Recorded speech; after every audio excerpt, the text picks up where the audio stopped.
नमस्कार, मैं हूं सुमित सौरभ और आप देख रहे हैं MDP न्यूज 24। आपके शहर मधुपुर में खुल गया है Fishland aquarium house, a family of pets lover. तो बिना किसी देर के आज ही अपने घर लेकर आइए एक नए मेहमान को।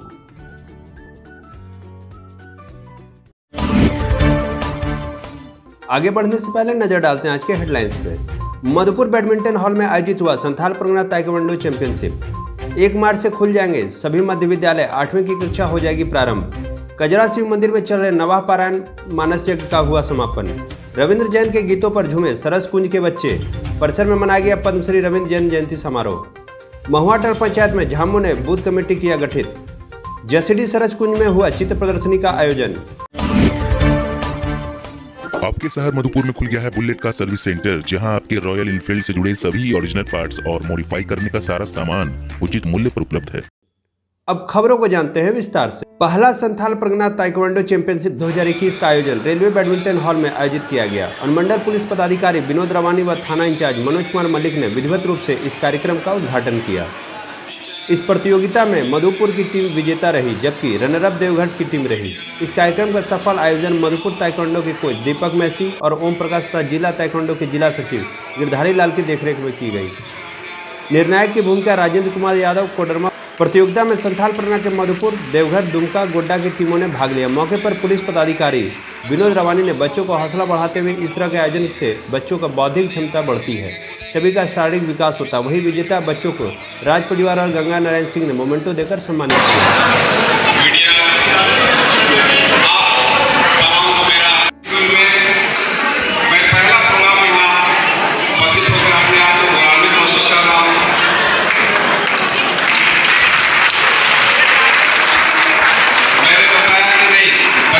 हौसला अफजाई करना बहुत जरूरी है। यदि आप खेलेंगे कूदेंगे तभी शारीरिक विकास होगा और तब जाके मानसिक विकास होगा। तो आप लोगों को देख के बड़ी खुशी हो रही है। मैं तहे दिल से शुक्रिया अदा करना चाहूँगा इस ताइक्वांडो ऑर्गेनाइजिंग समिति को। और एक बार पुनः आप लोगों को बधाई। अच्छे से आप प्रोग्राम में हमारी शुभकामनाएं और आगे भी इस तरह का प्रोग्राम आयोजित करते हैं। मार्गोमुंडा प्रखंड क्षेत्र के समस्त मध्य विद्यालय में 1 मार्च से सरकार के आदेशानुसार 8वीं कक्षा की पढ़ाई आरंभ किया जाएगा। इसी की तैयारी को लेकर प्रखंड क्षेत्र के सभी मध्य विद्यालयों के शिक्षकों द्वारा विद्यालय में साफ सफाई सहित पूरे विद्यालय के सभी कुर्सी टेबलों का सैनिटाइजेशन किया जा रहा है और साथ ही साथ 8वीं वर्ग के सभी छात्र और छात्राओं को एक शपथ पत्र भी दिया जा रहा है। इसी क्रम में मुरली पहाड़ी उच्च विद्यालय के शिक्षकों और अध्यक्ष द्वारा विद्यालय में सोमवार से 8वीं कक्षा से पढ़ाई आरंभ करने को लेकर तैयारियां पूर्ण कर ली गई है। मौके पर रविंद्र राय, अबू तालिब, कुर्बान अंसारी, आचार्य गौतम, महमूद आलम, अयूब अंसारी, प्रबंधन समिति के अध्यक्ष असगर अंसारी विद्यालय में मौजूद रहे। देश से 8 क्लास का शपथ पत्र दे रहे हैं और स्कूल का साफ सफाई भी हम लोग कर रहे हैं। 8 के बच्चों को 1 मार्च से विद्यालय खुल रहा है, जिसके लिए बच्चों को प्रमाण पत्र के साथ उसमें घोषणा पत्र में जो सारे कोविड-19 का जो भी नियम है उसके अनुपालन को करते हुए विद्यालय की साफ सफाई, सैनिटाइजर करते हुए विद्यालय को खोलने का हम लोग पूरा संकल्प लिए हैं और बच्चों को घोषणा पत्र उनके। स्कूल बंद रहा, अब जो है 1 मार्च 2021 को खुल रहा है। मिथिला विकास फाउंडेशन और मौलिक फिल्म्स के संयुक्त तत्वाधान में मशहूर संगीतकार, गीतकार एवं गायक पद्मश्री रविंद्र जैन की जयंती समारोह का आयोजन सरस कुंज परिवार देवघर के साथ 28 फरवरी 2021 को किया गया। कार्यक्रम का उद्घाटन रेड क्रॉस सोसाइटी के अध्यक्ष अरुण गुरुड़िया, रीता चौरसिया, संगीता सुल्तानिया ने दीप प्रज्वलित करते हुए रविंद्र जैन की तस्वीर पर पुष्पांजलि किया। अतिथियों के साथ दिव्यांग बच्चों के स्कूल स्नेह के प्रधानाध्यापक विकास मंडल का भी पुष्पगुच्छ से स्वागत किया गया। मधुपुर से आए मशहूर गायक मिनहाज राही ने रविंद्र जैन की चौपाइयों से अपने संगीत के कार्यक्रम की शुरुआत की। उनके गीतों में न सिर्फ सुरीली कंपोजिशन मिलती है, बल्कि जो भाव हैं, जो संवेदनाएं हैं, वह सुनने वाले की हृदय तंत्रिकाओं को झंकृत कर जाती हैं। दुनिया से चले जाना कितनी बड़ी क्षति है। देखिए, रविंद्र जैन जी का संगीत की दुनिया से जाना तो बहुत बड़ी क्षति है और खासकर जो फिल्म संगीत है, फिल्म संगीत जो हमारी परंपरा रही है गीतों को रचने की, जिस तरह से संगीतबद्ध करने की और उसको रिकॉर्ड करने की, आज धीरे धीरे वो परंपरा खत्म होती जा रही है, उसके वे अंतिम एक तरह से कह सकते हैं संगीतकार थे। और मैंने अपनी बात में भी कहा कि 40 साल के फिल्मी करियर में उन्होंने आज तक एक भी अश्लील या फुहर कोई गीत उन्होंने न रचा है, न कभी उस पर इस तरह का काम किया। तो वो एक महान संगीतकार थे और पूरी तरह से भारतीय संगीतकार थे। के पद चिन्हों पर चलने वाले कई बच्चे हैं, तो आज आप समझिए कि बिल्कुल एकदम साक्षात उस रूप को धरती पर उतार देने के लिए आज जो हमारे सामने लोग बैठे हैं।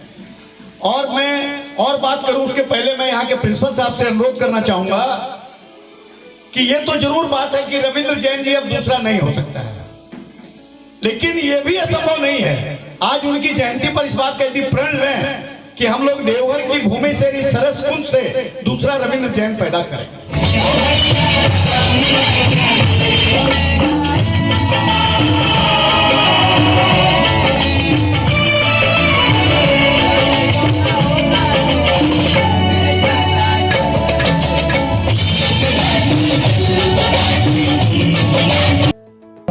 सिया राम जय राम,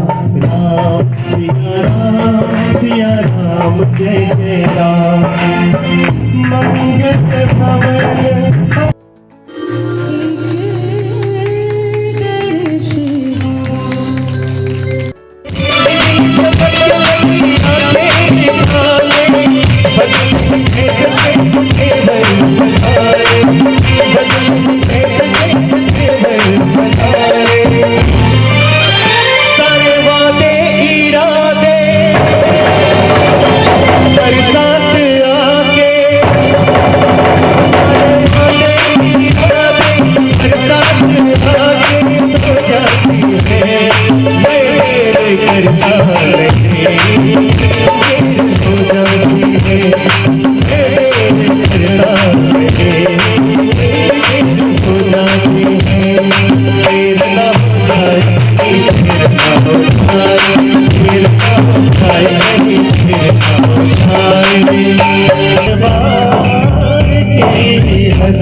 जानते तेरे प्यार की हद पे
पाथरोल थाना क्षेत्र के कजरा टंडेरी शिव मंदिर में चल रहे नवाह पारायण मानस यज्ञ का समापन रविवार को हो गया।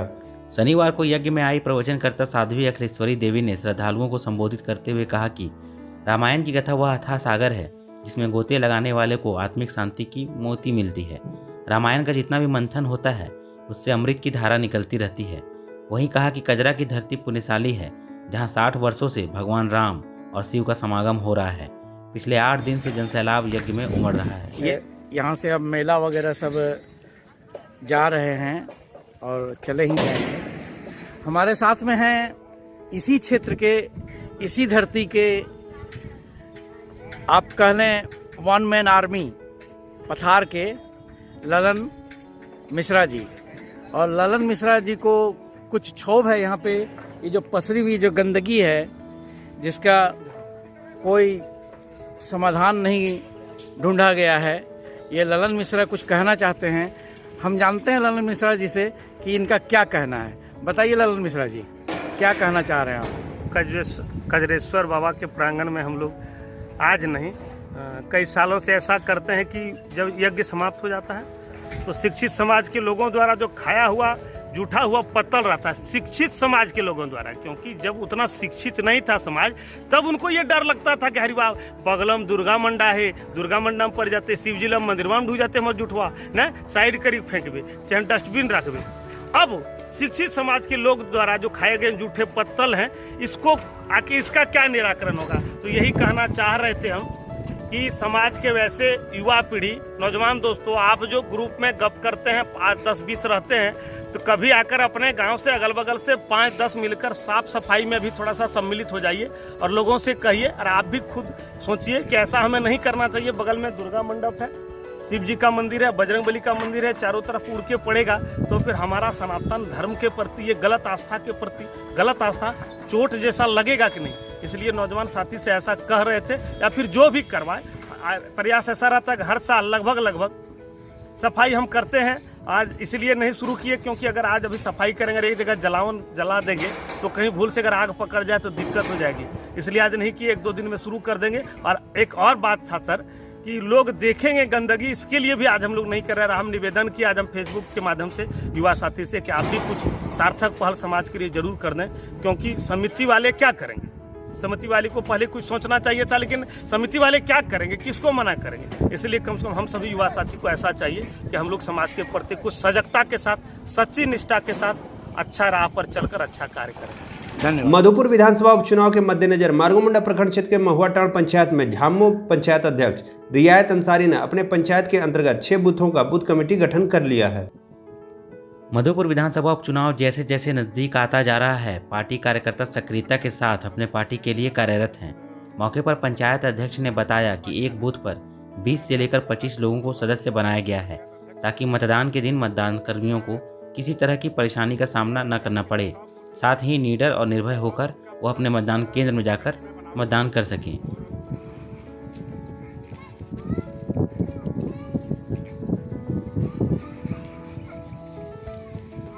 मार्गोमुंडा प्रखंड कमेटी की तरफ से मुझे जो है पंचायत स्तर पर बूथ कमेटी बनाने को सौंपा गया है। मैं रियासत अंसारी महुआटांड़ पंचायत से पंचायत अध्यक्ष हूं। मैं जो है महुआटांड़ पंचायत के 6 बूथ का पूरा जो है बूथ कमेटी में बनाऊंगा और ज़्यादा से ज़्यादा सदस्य को मैं जो है बूथ कमेटी बनाकर और 2 तारीख तक प्रखंड कमेटी को सौंप दिया जाएगा। सिटी बागमारा के सरस कुंज में आज देवघर के नगर आयुक्त शैलेंद्र लाल के द्वारा चित्र प्रदर्शनी का आयोजन किया गया। उत्कृष्ट चित्र को शैलेंद्र लाल के द्वारा सभी बच्चों को पुरस्कृत भी किया गया। ठीक है,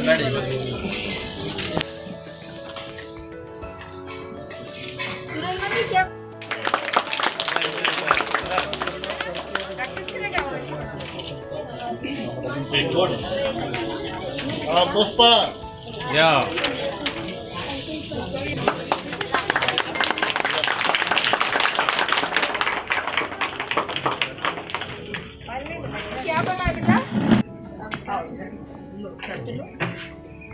सर इधर क्या बना है बताओ? पीछे आ जाइएगा, जरा पीछे आइए। और क्या बना है बताओ सर, इधर दिखा दीजिए। बोलो बेटा, उठाइए ऊपर, हाँ ऐसे उठाइए, हाँ गुड बेटा। ये आपको डस्टबिन मिल गया, ठीक है? इसको पकड़िए। सर्टिफिकेट भी ऊपर। देखिए, सरस कुंज के इस प्रांगण में छोटे मोटे दिव्यांग जनों द्वारा, मैंने बच्चे द्वारा, नन्हे मुन्ने बच्चों द्वारा स्वच्छता और पर्यावरण सुरक्षा के थीम पर कुछ पेंटिंग्स बनाई गई। काफ़ी सुखद अनुभूति होती है कि जब हमारे ब्लाइंड बच्चे, दिव्यांग बच्चे इतनी अच्छे तरह से पर्यावरण और उसके संरक्षण की भावनाओं को कुरेदते हैं अपने पन्नों पर, तो मेरे लिए सौभाग्य है। और आज का मुख्य थीम जो है स्वच्छता सर्वेक्षण और देवघर को कैसे स्वच्छ रखें, और स्वच्छता की शुरुआत व्यक्ति से, व्यक्ति के बाद उसके परिवेश से और पूरे समाज से है। तो जितना हम स्वच्छ रहेंगे उतना सुंदर दिखेंगे, चाहे वो व्यक्तिगत रूप से हो या सामाजिक रूप से हो, और हम लोग देवघर को एक स्वच्छ सुंदर शहर के रूप में परिवर्तित करने का संकल्प लेते हैं। इसी की एक अभिव्यक्ति थी और यही एक कार्यक्रम था। आज के लिए इतना ही, दीजिए मुझे इजाज़त। फिर मिलेंगे नई खबरों के साथ, तब तक के लिए नमस्कार।